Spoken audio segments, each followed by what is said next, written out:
Peskem nyenge mantu nang pro ya isnen mikro ipen yo ipen krau ya pencaj koru usnyau hami uhap kendau kon kanin tre unya wasa akon tikur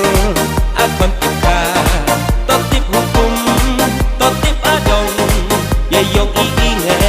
puri sendong toya bang snen toya bang pro peskem nyenge mantu nang pro ya isnen mikro ipen yo ipen krau ya pencaj koru usnyau hami uhap kendau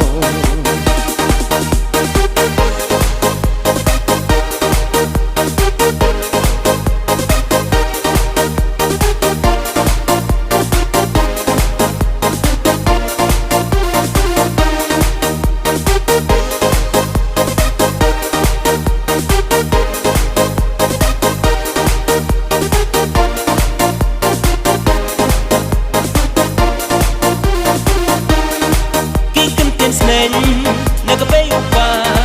yei akor hei jing im yoki uchna hapo jumot hapo mense ya le kipso ya le kipse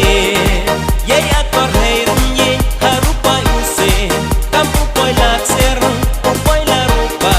dem ki udeng dem ki uke runye nyopi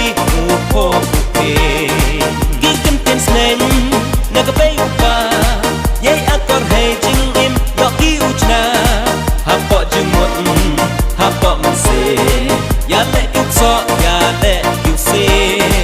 yei akor hei runye harupa use kamu poi lakser poi la rupa dem ki udeng dem ki uke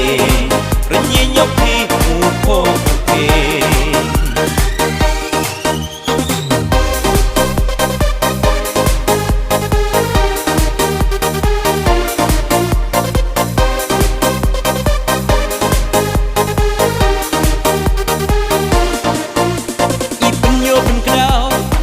manaki wo yei purom hei jing im yo ki u yo dei wa ka chiang dei wa kun to ya le ubot ya le ukso yei purom her nyin ha ka paru kun rong kam ka pan che ka phali uspong dem ki uchnya dem ki uspong imai ikun hakna phi uchong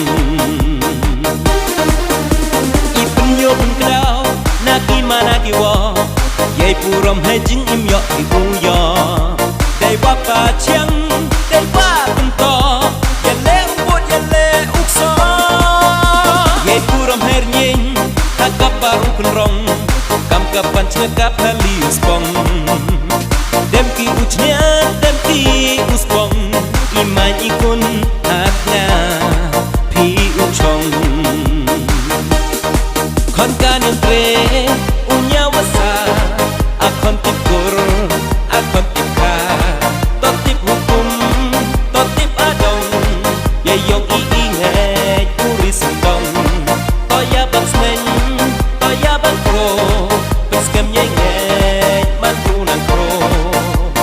ya isnen mikro ipen yo ipen krau ya pencaj koru